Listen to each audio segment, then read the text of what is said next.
we're back up in here, right? And today, I'm going into a deeper dive into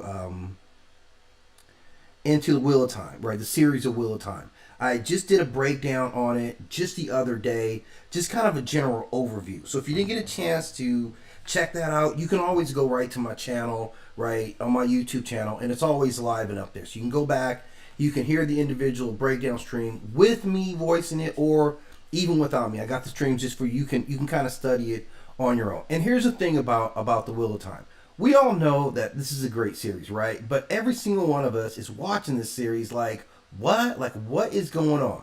Because they don't really keep you in the loop, man. There's a million moving parts to this series, and that's taking it lightly. Like, literally saying there's a million moving parts here, man, it probably actually is. You know, let's be honest. If we add in all the characters, right? You have an ensemble cast to start off with. And then when you add in all these characters, these additional support characters, all these different factions and realms and royalties and guards and like religious factions, it's a lot. And on top of all that, these bastards actually have the arrogance, the balls to be moving back and forth in time. Sometimes somebody's in a dream sequence. I have no idea. Like, I saw some stuff, but then that didn't really happen. But then it was a possibility that could happen, but maybe it didn't happen again. Did you kill such and such? Maybe. Couple of times, right? Depends on what time period you were looking at. So that's what they give us with this show on a daily basis. So the only way that I can put a grasp on this show is to give it some serious noodle time. So I'll put together this, like we're gonna go through this presentation for you guys. We're gonna talk about learning all the aspects of this show, right? And right now we're gonna start off with all the various factions, because there's a lot of factions that are moving here that we all need to account for. So let's get right into it. I'm gonna have some visuals that are going along at the same time. Okay, let's get it going. The factions and organizations. The Aes Sedai. The Aes Sedai are an ancient order of women capable of channeling the One Power, claiming a mandate to guide and protect the world while maintaining political neutrality. Centered in the White Tower, the order is led by the Amerlin seat, whose authority supersedes all Ajars, and enforced administratively by the Keeper of the Chronicle. Okay, so this is everything we need. Like the Aes Sedai, like that's the main group, right? So when you meet our girl, right, Morian, like this is where she's representing. She's a direct, coming from them, right? The Aes Sedai, right? Let's pull up a couple more images on the Aes Sedai as well, so we can kind of identify them. But you see them all the time, right? You're never missing out on who the Aes Sedai are, right? But they have a lot of various factions even within that. And they're starting to emerge more and more. And obviously this lady here, this is like the mother, like the keeper. She's the power broker up here, right? And also, we're not going to talk about her relation to Morian, but let's just say they're more than just homies, okay? So this is an important group. But understanding all the various factions, because they're all moving differently. Every single one of them, man. Like for one group, man, it's all about deception here. So let's go on to the next group here, right? Prominent Aes Sedai such as Moiraine Damodred, Suan Sanche, and Elada du Avrini Aroyhan demonstrate the range of influence within the order, from subtle manipulation to authoritarian control. Though feared and respected, the Aes Sedai's secrecy and internal divisions steadily erode public trust. Yeah, deservedly so, man. The way they move, man, it's mad sinister because you don't know who's doing what. And they're heavily infiltrated, right, at this point, right? So this is why publicly, like, people got to check them, because you guys need to be checked, like, literally. The White Tower. The White Tower in Tar Valon functions as both training institution and political power center for the Aes Sedai. Novices and accepted are trained under strict hierarchy, while full sisters operate globally as advisors, mediators. So this is the inside of the White Tower right here. We can get it's not so impressive from the outside, but this is kind of where it goes down. This is what it looks like. And I think the interior of this place, let's pull up this one here. Even the, just so you can kind of get a scope, is actually more important than the exterior, because it doesn't really let you get into the understanding of like how this place operates. So seeing the interior is much more in line with like understanding how it really works down there, man. I'm telling you, man, it's a mess down there, man. Or power brokers. While the tower projects unity, it is structurally fragile, as Man. ideological divisions among the Ajars and the hidden presence of traitors undermine centralized authority. I mean, the It's amount of traders here is absolutely ridiculous, and each one of these Ajas, every one of them, man, it's like everybody's got their own route, man. Everyone's a different mailman. They're handling a different part of the city. They're oftentimes working against each other very openly, right? Like they don't even get back. They don't even really hide it very well, right? A lot of them don't. I mean, there's a lot of stuff that's really hidden. I guess they do, man, but they move in some symbolic despicable dominance ways. masks an institution increasingly at odds with the world it claims to serve.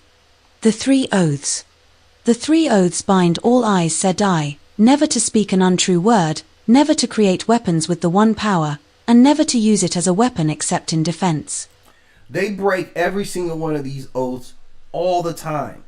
All the time. Especially like about not lying. I'm just going to say right now, they figure out ways around that. Like somehow they're skillful at getting around all the oaths that they're supposed to hold so dear. And that's why people are kind of like, man, we can't really trust you guys. These oaths are meant to reassure the world and limit abuse of power, but they also incentivize manipulation through technical truths and selective omission. Over time, the oaths become less a moral compass and more a legal framework to be exploited.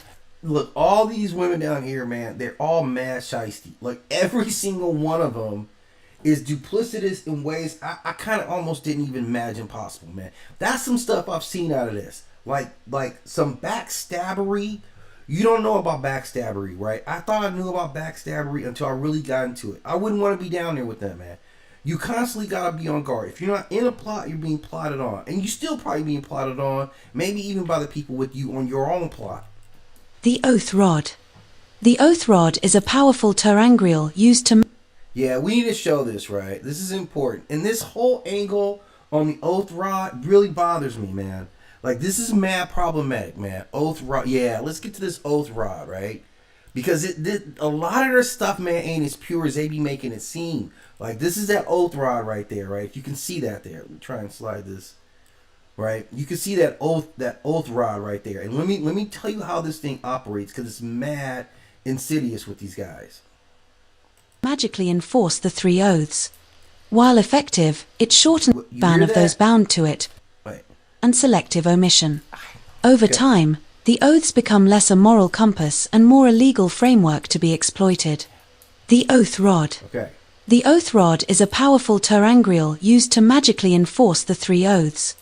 While effective, it shortens the lifespan of those bound to it, revealing the hidden cost of enforced virtue. Its existence highlights a contradiction at the heart of the tower. Obedience is achieved not through trust, but through magical compulsion. Okay. Are you guys getting that the oath rod is itself a magical tool, and it compels you magically to submit to the three oaths, right? That's what it's doing. You're not submitting because you're like, yeah, I'm submitting and I believe this is right. That's not what's happening. They're also not even giving you like a smidgen of trust that you would actually submit to the three oaths. And that should tell us a little bit about the three oaths themselves. But you know, that's kind of one of the angles with with this Aes Sedai, is that, man, it's a lot of compulsion. A lot of their bonds are kind of forced.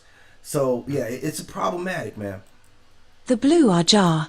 The Blue Ajar is dedicated to causes, justice, and long-term political maneuvering. Sisters of this Ajar often involve themselves in international affairs, operating behind the scenes to guide outcomes rather than enforce them. So of course, this is where our girl comes in there, Moria. She is a Blue Ajar, and we see how she moves. And what I get out of them is they're kind of the spies. They are a lot more hands-on, in my estimation, than any of the other Ajas, right? And we'll see that out of them. Moiraine Damodred exemplifies the Blue Ajar's willingness to act independently, even in defiance of Tower authority, when convinced of a greater cause. The Red Ajar. The Red Ajar focuses on identifying, capturing, and neutralizing male channelers, whom they view as existential. Okay, that's a big, thing right there. Like, they're capturing the males, right? So if Morian's objective, and these Reds ain't no joke, man. Like these Reds, especially this lady right here, man. These Reds are problematic, man. These Reds are definitely going to be a problem as time continues with the show. I'm just going to call that shot right now. This is definitely a problematic crew. But these Reds are like, Morian was already tasked with finding, like that was her task, right? To find the dragon. But if you're the dragon, if she's looking for you, that means that the Reds, they want to eliminate you already. So you already have built-in friction within the house, within the White Tower, all built off of this. So it's problematic, and you can see how they end up crossing each other all the time. And it does happen. Threats due to the corruption of Saidin. Historically influential, the Red Ajah has shaped Tower policy through fear-driven authority. Yeah, I can definitely see that, man. I can definitely see that. Like, they don't play, man. They're hard. Man, these two ladies that you see on the screen here, man, I'm telling you, neither one of them is about a joke. I don't think either one of them's even heard a joke before. Figures like Aleda demonstrate how this mission can slide into obsession, authoritarianism, and political overreach. The Green Ajah, known as the Battle Ajah. Yeah, now these are very, very, very deep crew too, man. And I think, to me, they seem like they're the most powerful. Let me see if I can get some visuals on these guys so we can see who we're talking about. Okay, yeah, these are the Green. And man, the Green are very powerful. I've seen them do some stuff that I'm thinking, if they're the warrior faction, totally makes sense when we look at who, how these crews move. The Green Ajah prepares explicitly for the last battle. Members often bond multiple warders and train in combat applications of the One Power. While less politically dominant, the Green Ajah embodies a pragmatic acceptance of war as inevitable rather than theoretical. The Yellow Ajah. The Yellow Ajah specializes in healing and restoration, serving all nations regardless of allegiance. Its members are among the most publicly visible Aes Sedai, often softening the Tower's image. Despite this, their work remains constrained by the Three Oaths and Tower politics. The Brown Ajah. The Brown Ajah dedicates itself to the preservation of knowledge, history, and forgotten lore. While often dismissed as detached scholars, their archives contain information vital to understanding prophecy, ancient technology, and the nature of the One Power itself. The Grey Ajah. You barely see any of these guys, man. I'm telling you, this is all dominated by the Reds and the Blues, and I'm trying to think anybody else, like the Greens, but like these Browns, these guys barely have any kind of impact on the story. The Grey Ajah acts as diplomats and negotiators, mediating treaties and disputes between nations. You guys are doing a terrible job, by the way. Their authority derives from perceived neutrality, though their success depends heavily on the Tower's broader reputation, one increasingly under strain. The White Ajah. The White Ajah pursues logic, philosophy, and truth through emotional detachment. Their rigid intellectualism often isolates them from practical politics, but their analytical frameworks influence Tower doctrine and interpretation of law. The Black Ajah. The Black Ajah is a secret faction of Aes Sedai sworn to the Dark One. Its members infiltrate every Ajah, undermining Tower authority from within through sabotage, assassination, and misinformation. Bound by secret oaths that override the Three Oaths, the Black Ajah represents institutional rot rather than external invasion. Yeah, and this is what you sense out of the series right off the bat, is that their corruption is so deep internally. That's why it's a problem, right? Like I'm telling you, people that are close to you, that know everything about you, like they could be black, they could be operating outside of all the laws and everything you would expect from them, like being able to lie. They can be a lot more because they're like, I'm not operating into that. So it's mad problematic to have that many factions that are at each other's throats. Hidden allegiance. Members of the Black Ajah conceal their true loyalties, exploiting the Tower's culture of secrecy. This hidden allegiance creates an environment of paranoia, where trust becomes impossible and unity collapses under suspicion. Infiltration. Through long-term infiltration, the Black Ajah destabilizes the Tower's command structure, manipulates leadership outcomes, and ensures institutional paralysis at critical moments. Their success lies not in numbers but in patience. Black Ajar Oaths. Black Ajar members swear secret oaths directly to the Dark One, Right. nullifying the 3 oaths and granting freedom to lie, kill, and use the one power without restraint. I mean, that's a mad advantage when everybody else is kind of limited, and you know what their limitations are, and you even know them up close and personal, and you're usually able to strike at them without them being prepared for it. These oaths expose the 3 oaths as conditional safeguards rather than absolute protections. The Children of the Light. The Children of the Light are a militant religious order dedicated to eradicating what they perceive as evil, particularly channeling. Their absolutist ideology rejects nuance, equating power with corruption. White Cloaks. Known commonly as White Cloaks, members enforce doctrine through intimidation, interrogation, and public punishment. Their uniforms and rigid hierarchy project moral certainty while masking systemic cruelty. Ideology. Yeah, these guys right here, man, the White Cloaks, these guys are extremely problematic. Like, they put hands on people, man. They like these guys are like ice back in for this world, man. Like, whoever you were, they were like, yeah, I got the rights to put my hands on you right now. Let me pat you down. Where you coming from? I'm telling you, man, and they will kill somebody. Now, the main thing about these guys is that in terms of channeling, they don't want anybody channeling.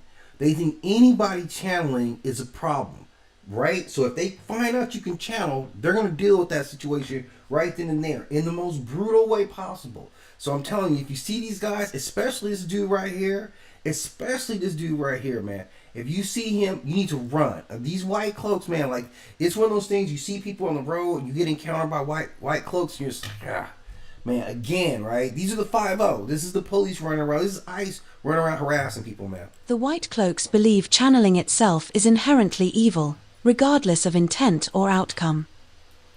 This belief allows them to justify violence in the name of purity. See what I'm saying? Authority structure. The Children of the Light are led by a Lord Captain Commander, notably Pedron Nile, whose strategic acumen contrasts sharply with the Order's moral rigidity. The Shan Chan. The Shan Chan are an expansionist empire from across the ocean, defined by rigid hierarchy and authoritarian stability. Their arrival introduces an external power unconcerned with Westland's norms. The Shan Chan Empire. Ruled by the Empress, the empire enforces absolute obedience. Order is maintained through fear, tradition, and institutionalized slavery. I mean, these guys come through hard, too. I mean, talk about confidence.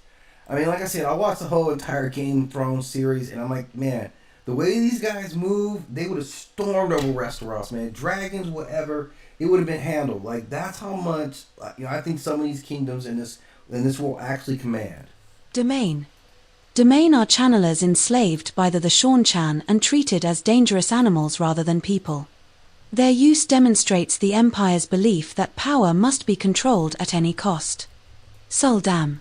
Suldam are non-channelers trained to control domain through a dam. Ironically, many Suldam possess the latent ability to channel, exposing deep hypocrisy within the Shan Chan doctrine. Cultural doctrine. The Shan Chan culture teaches that channelers must be leashed for the good of society.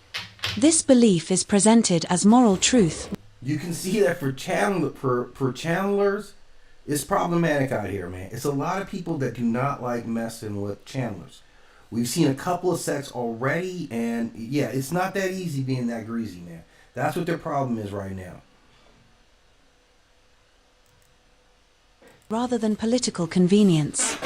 The Ale. The Ale are a desert warrior society of the Ale Waste, organized into clans bound by honor rather than law. Outsiders view them as brutal, but their society is deeply structured and principled. Ale clans. Each Ale clan is led by a clan chief, whose authority is balanced by the wise ones. Leadership. This is a clan, man. I really enjoy getting in this clan. Like, overall, they're kind of badass. They're out in the desert. They're all kind of red-haired. Like, even though they look different ethnicities, they're all kind of down. They all have a similar look to them, and they're kind of cool. And like, it adds a cool layer to me to the show. So look forward to this. Like I said, I'm in season 3, and you're seeing them heavily And overall, yeah, the spice is real nice with these. Is earned through strength, wisdom, and adherence to Jie-to. Jie-to. Jie-to governs ale life through concepts of honor, obligation, and shame. It is an unforgiving system that prioritizes responsibility over comfort. Wise ones. Wise ones serve as spiritual, political, and magical leaders among the ale. Many can channel, but they wield authority through respect rather than force. Clan chiefs. Clan chiefs act as military and political leaders, responsible for guiding their people through survival and war. Their power is absolute only so long as they maintain honor. The Shadow. The Shadow encompasses all forces sworn to the Dark One, operating through corruption rather than unity. Its strength lies in exploiting fear, ambition, and despair. Dark Friends. Dark Friends are individuals secretly sworn to the Shadow, embedded at every level of society. Their anonymity makes them the Shadow's most effective agents.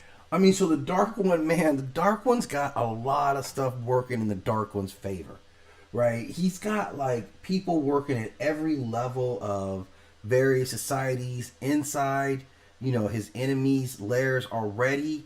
I don't know how this doesn't tilt his way, because this dude is mad prepared. They don't have any spies inside of his organization, right? That's a very one-sided narrative on infiltration.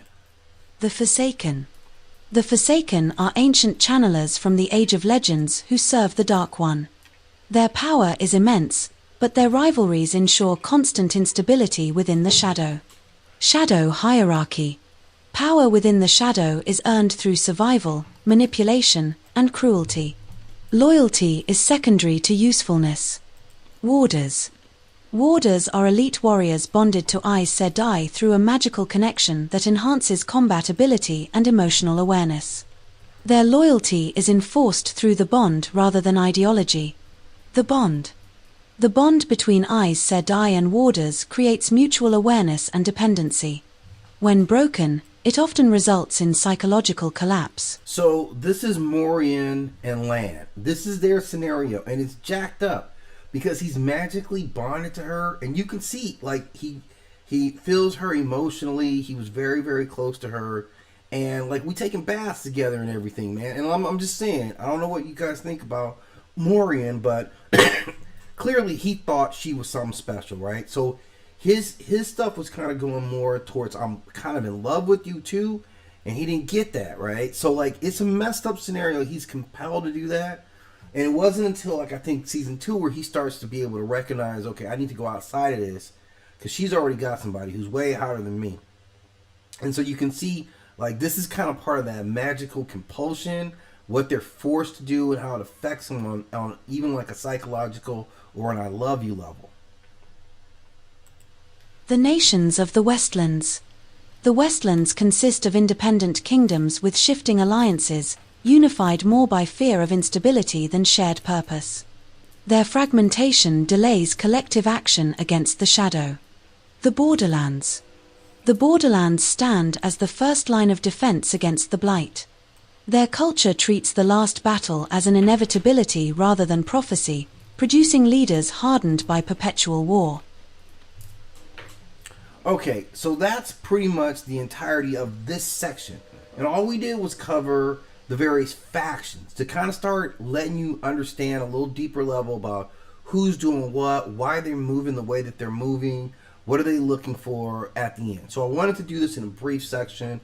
I'm definitely going to expand on this, but next I'm going to go through that massive character registry, and that may be a two-part session that I'm going to do on those. But we're slowly going to start reeling this series in. As I always like to say, man, sharing is caring, right? Right now, we're just going to share some knowledge. So it'll be a great opportunity if you want to get in the chat, support your boy. I'm putting in the work to give you guys something really good. I'm going to put the study guide up here, the breakdown up on the channel as well. It'll be on the live feed tonight.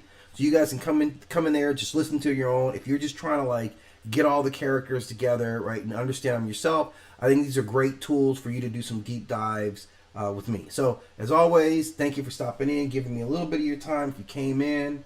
I'll be back probably later tonight. I should do another stream. And then definitely back in the morning, I'll be talking more about the Wheel of Time. So I'm going to dip out right now. Thank you guys as always for stopping in. Hit that like and subscribe and join the channel. I really appreciate the support. Wow, now I'm just with YouTube audience, and you guys know I've been doing this for you guys for a little bit. Definitely hope you're enjoying like the direction of the channel. Always ask you to hit that like and subscribe. If you have something that you want to add, thoughts on the series as we kind of break this stuff down together, please do so in the comment section. As always,